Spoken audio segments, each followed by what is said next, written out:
people with problems that he can fix. And it all starts right now. Hey everybody, welcome to the Mediator. I'm Ice-T. Today I have Hassan and I have Keith. They got a problem, so let me start with Hassan, man. You want to break it down? Tell me what's going on, man. I am living a roommate from hell. He owes me $5,000 in back rent and damages to the apartment. We met 10 years ago, and we couldn't be anything further from the opposite. I'm black, he's white. I'm straight, he's gay. I'm into fitness, he clearly is not. But our relationship works. He needed a place to stay, and I had an extra room. But when the pandemic started, he started to become a total slob. He leaves dishes in the sink. Oh, it's not a few dishes, is it? I'm in New York, and you know about the rodents, the mice, the roaches. Right. They'll move in. They'll move you out. Right. It's bad. You're on pandemic, and he becomes, how you say, a slob. All right? But what's the problem? That's not the full problem. The full problem is he is disrespectful. He's partying all night, and he has friends over, and he gets angry, and he's damaging the apartment. He got so angry that he punched a hole in the wall in the bathroom. If you look very closely, he did a careless job of trying to just put some white paint on it. The bottom line is I want my money, and our friendship is on the line here. And if things don't change, then this friendship is over. And that's it. What is the money for the wall? Money for what? The back rent, I've had to pick up the slacks and back rent. Okay. The portions that I've paid on his behalf.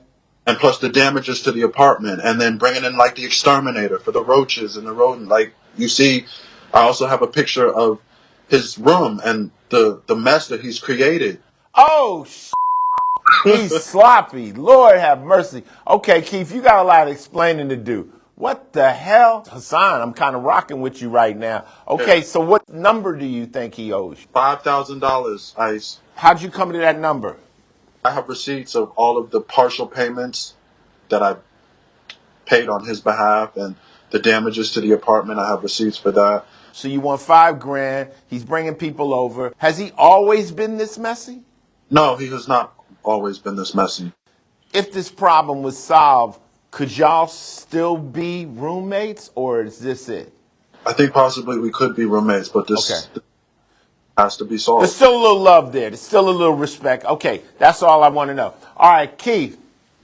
Wow. It don't look good, man. What's going on? Well, Ice, it's an honor to speak with you. Hassan, not so much. But I got to say that this dude is way out of line. He's putting me on blast, literally like airing my dirty laundry on national television. And if being a slob is a crime, then put me before the firing squad. Why? You're in a small quarters. Why would you be so disrespectful? I'm not saying that Hassan is a dirtbag or anything. Like, we do get along. He's a good dude. Like, he took me in and everything. But, you know, when he did, he knows I'm a freelancer. I do all kinds of crazy jobs. It's not consistent money. And he knew that. And he knew that I wouldn't necessarily have the exact amount every month. It might, you know, differ and differentiate. And he was cool with that. All of a sudden, now we're in this pandemic. I have no work. Everything I do, like personal assistant work and stuff for people. Nobody wants me coming in their house for obvious reasons. So I'm kind of hit the skids. And now is the point that he decides to, like, you know, call my bluff and pay the piper. Now during like this unprecedented, insane time. So I'm just trying my best. All right, Keith, you got a lot more questions to answer to me. We'll be right back.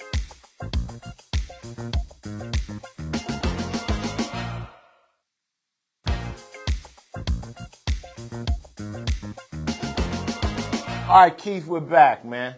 Okay, so pandemic hit. You don't have a job. I understand all that. You get a little messy. You're bringing people back. This is another thing the Hassan is saying. Who are you bringing back? What are you doing? You wilding? Well, first of all, I wish Hassan would not, you know, put my business in the streets. And well, this is what happens in mediation, man. This is what happens. You're on a TV show. Who are you bringing back, man? Are you getting wild for the night? I'm a very social person, Ice, you know, and as a social person, I like to socialize. with other persons who are also social, and sometimes that involves some apps and some dating and some grinding, some bumping, maybe not in that order. And that's my prerogative. I mean, like Bobby Brown said. Well, wait a minute. Like, yeah. Keith, you bringing these people back and they see all the dishes and all that and they cool with that? Honestly, like that picture is the worst day. That's like after a crazy party. I mean, dude, I've been self-medicating a little day drinking, and maybe I get a little sloppy, leave a couple pieces of crust out. Why you break Hassan, the wall? By the way, I see a few of your dishes in there too. Why you break the wall? But he's asking you a question. Why you break the wall? I was sitting there getting so mad about all the injustice in the world that I was just like, God, Keith, that is a lie. You trying to blame it on Black Lives Matter? He got so pissy drunk that he punched a hole in the wall. All of that. I'm a nice drunk. I punch walls, not people. Oh, Keith, stop. I got pissed about all this. I'm just like, damn it! Why can't there be equality? Oh, you're killing me! Don't do that. But honestly, like I went on YouTube, I looked up repair videos and stuff, and I think I did an okay job. Okay? I don't want to bring, repairmen and strangers into the apartment who I don't trust. All the people I bring in, I trust. You think that's a good repair job? If you paid somebody to do this repair job, you would be happy with it? What am I, Mr. Fix-It? Like I did my best. I did the best I could, man. I've seen enough of this house. Please, I don't want to come visit you guys. I'm sorry. I just have to look at crime scene photos and his other that job. Looks like a crime scene. I mean, flash some blood up there. Okay, listen. Hassan wants $5,000. There's no way that I owe that much anyway. I mean, there's no proof of this. It's all kind of like a thing that we worked out through words and ice. You know better than anybody. Word is bond. Okay, have you paid him anything? You got money to drink. You've been drinking. A lot of those were party favors, too, that other people brought, so that's not all on me. I don't squander my money on things like that. Yeah, I owe him this right here, the back of my hand. Oh! No, I mean, honestly, no, I kid. I kid like that. He would crush me. But then again, I could sit on him and smother him, too, so either way. Oh, you guys are something else, man. Now, listen, I talked to Hassan. He said it's possible y'all can continue being roommates, so that means he doesn't hate you. Okay? Sometimes you do something so awful that we're done. We're done. Do you owe him anything? You got to come up off some paper, man. An olive branch. All I owe him is like a smile and a pat on the back. God's honest. Okay, he all right. took me in. He knew what my financial situation was. Listen. And if I had the money, if I win the lottery tomorrow, not the lottery. If you work, how about that? There's a new thing out called work. You heard of that, right? Yeah, but getting a Don't job give me is that like answer winning if I win the lottery. You ain't going to win the lottery, dude. You ain't going to win the lottery. And if you do, loan me some money. But you're not. Okay. I got you. People have to accept at least an IOU. Some way of even saying, hey, if I get the bread, I know I owe you.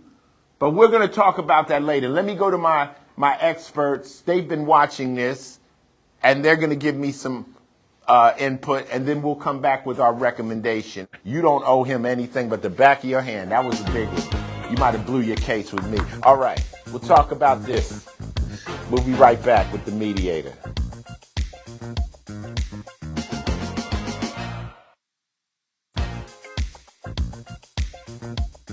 Okay, so now we're back. I'm going to get a little consultation from my experts. First off, we have Dina Dahl, who is an attorney, who is going to give us any legal recourse. We also have Kyle Talbert. I'm a licensed professional counselor. Okay. I work strictly with men. Strictly with men. And then we got my man, Freddie Fox, a.k.a. Bumpy Knuckles, who's into solving problems, and has his own way of handling business. When you name Bumpy Knuckles, we figure it out. Dina, let's start with you. Legally, what's going on here?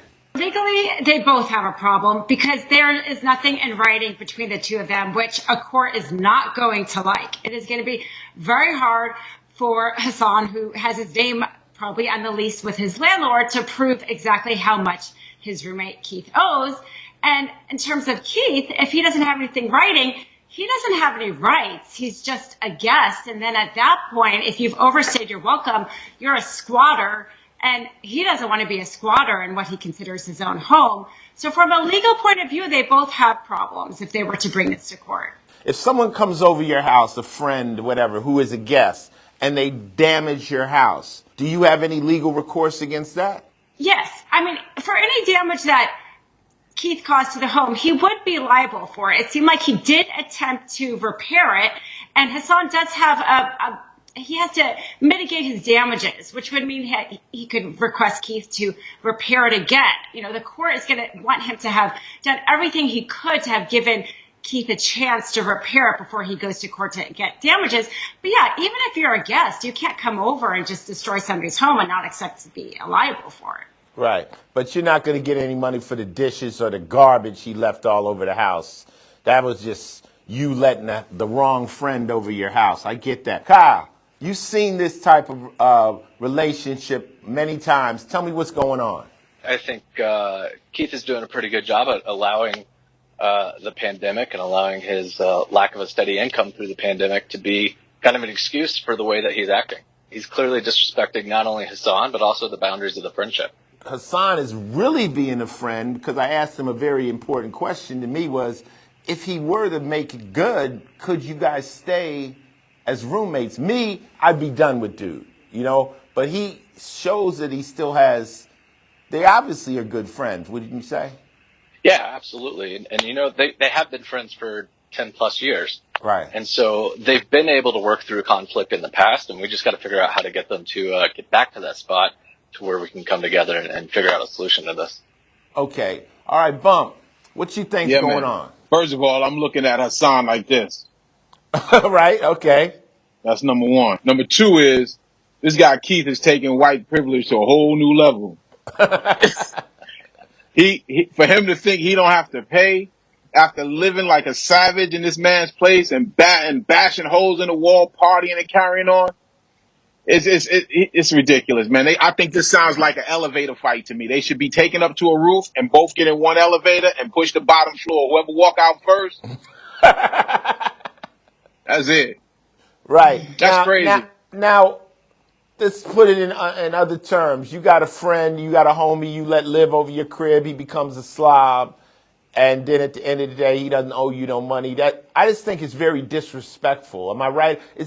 Keith is being disrespectful. Yeah, he's being disrespectful, but at the same time, when somebody rents from you or whatever the case, you know, there should be some legal boundaries set so that we don't have to deal with this type of nonsense. He's totally taking advantage of the fact that somebody looked out for him. You know, the fact that Hassan is willing to still be a roommate with him is beyond me. I don't get it. I mean, all that. I mean, forgive and forget. And I get all that. But this dude, man, you got to swim through clothes to get to the dishes and all that. That's crazy. That's crazy. And also the fact Hassan let this guy live here and like Dina said, didn't get a contract. He's kind of helping him. You know, I mean, that's a super friend. So this guy is really being ridiculously stupid to somebody. There's very few people that would help you like this, you know? He said he paid the rent for him, bro. He said, I paid. I got receipts where I paid his back. What the heck is that? I think our recommendation is we got to get Keith in check and let him understand how valuable Hassan has been to him and how foolish he is to be behaving like this. He's lucky he's not homeless. All right, we'll be right back with the Mediator.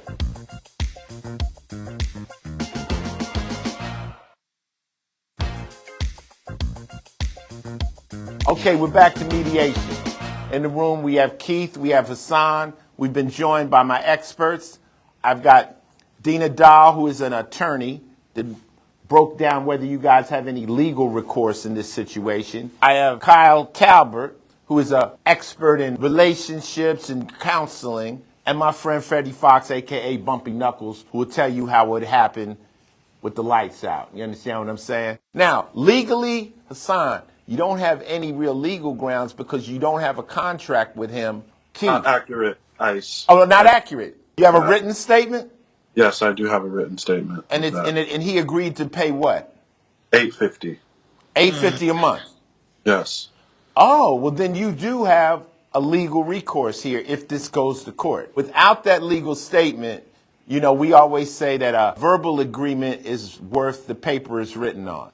I got my paperwork in order. You owe him $850 a month. You already know that. You signed a contract to that. You're in the man's house. You're tearing it up. You're throwing parties. You're having wild for the night parties. There goes the paperwork. You're knocking holes in the wall. It's a pandemic. Exactly. It's a pandemic. Pandemic is no excuse. You don't feel like you're being disrespectful? I mean, look, that contract and everything was signed like in a different time. It's a different world. No, it's it's a different not. era, sir. Like, I don't. No. Hey, look, I got to pay my mortgage. Can I call up and say, hey, I can't pay because it's a pandemic? No, they're going to throw me out. You're a living legend, though. See, I'm not. So. What does that got to do talking with the to the bank? icon, I The see bank they doesn't might, but care. this They promo want their code money, man. You don't get to say, hey, check this out. I can't pay rent right now because I'm a living legend. Man, they'll throw my black ass out. Listen, man, this dude is taking care of you, and he knew that you was having it rough. But all my crew thinks you're being disrespectful, man. You don't think you're being disrespectful? I couldn't hear what your expert said, but I saw two bald dudes with beards, so I figured they'd be on my side. It's just I'm struggling. Like, I'm trying to be the best I can be in 2021. You know, I'm trying to like live authentically. Keith, you're back at your mom's house. Are you looking for a job? I'm only here temporarily, also because I wanted to tape this away from the apartment in case, you know, things got crazy. But yeah, I'm looking, but it's not that easy because I have a very selective skill set, you know, so I can't necessarily get any job. A very selective skill set. Could you? What's your skill set? I do a lot of personal assistant work. You know, I'll walk dogs. I do people's laundry. I mean, but if you need anything done, just let me know. Dude. I'm available. All right. Well, this is my recommendation. My recommendation is that you should stay at your mom's house until you can come up with at least some money to pay this man. I think he's been nice too long. I think he's letting you slide too long, and I think you're disrespectful, thinking, yeah, it's a pandemic, so I can do all this, that, and the other. Trust me, Keith, not many people would do what Hassan has done for you. And then you better learn to appreciate that. Now, that's my recommendation. Hassan, you might be so nice that you let your man hang back out in your crib, but you got to put your foot down, man. And I think you're attempting to put your foot down. I don't know if you're going to get $5,000 out of him because he's broke. You know, materialistic things and money and all of that is cool, but most importantly, he should be very concerned about the friendship. Keith, you've been friends with Hassan for a long time. Can you imagine your life without him? Right. Can you imagine your life without him? I mean, look, I feel like I'm kind of getting ganged up on. I got my friend. I got a panel of experts. I got, you know, Ice-T, one of my favorite entertainers of all time. So I feel like, yeah, I'm kind of in a corner here. Do I want to work this out? Yes. Can I? I don't know necessarily how, when, and all that. But if he's willing to, like, be flexible and be understanding and just, like, pull back a little bit and just chill out and stop, you know, riding me all day. Yes, I do think that hopefully that we could be friends in the future. Yeah, you know man, what? Come on. Sometimes when you don't have the money, and he already said it's not really about the money, just an IOU kind of works. Like, hey, I know I owe you. Not even a number, but I know I do owe you for what you've done for me, and I'm not going to act like, hey, it's nothing. That's what I think you want. Am I right, Hassan? Right. I didn't say the money wasn't an issue because the money is definitely an issue. My point is that relationships, friendships are really hard to come by, especially the times that we're living in. So that is more valuable than anything. You hear him, Keith? Ice, on the real tip, can I borrow $5,000 from you right now? We'll talk.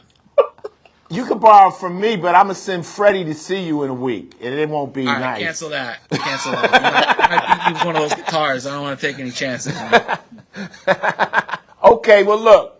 Do we have any common ground here? Have we come to any better understanding when you walked into the mediation? I mean, it seems like Hassan and you are really good friends. You've been friends for 10 years. I think you have to understand what he thinks is disrespectful. This is like a relationship you guys are in, so to speak. You living under the same roof. If I got a friend that's staying with me, man, you can't just leave my house trashy, man. We got to come to an understanding. And the parties and all that, that's bothering him. So you got to be able to tune it back and understand it. When you do hit that lick and you start walking them dogs for Puffy and you start getting paid, you got to break him off some paper and stop playing. We'll make it right, dude. We'll make it right. We'll make it right. He said he'll make it right. He said he promised to try to make it right. That good for you now? Yeah, you better, cause if it's over, it's over. I ain't turning back. Like, friendship's over with. I would not lie to Ice-T, and I would not lie to you, man. Don't lose this friend, man, because trust me, Keith, ain't that many people out there like Hassan. Real talk. Facts. All right. Okay, well, I think this mediation came to some type of conclusion. Keith has decided that he got to get his together, and Hassan has said, I've been a friend of yours, man. That's really important to me. But at the end of the day, you got to pay me some bread. You can't just walk away from your debt. And Keith says, hey, man, I just need a job. Let me get myself together. And we're not going to blame it on COVID. We got to work through it. Keith, hustlers don't complain. They figure it out. So you got to figure it out. You understand Words what I'm of wisdom. saying? Thank you. All man. right. Thank you guys for coming on the show. This mediation is complete. With this situation, we discovered that two friends that are living together, everything isn't good. And Keith had to understand you can't disrespect a person during a situation like this. He's understood it now. I think he realizes how good a friend that Hassan has been, and hopefully they'll be able to mend their ties and become roommates again, cleaner roommates.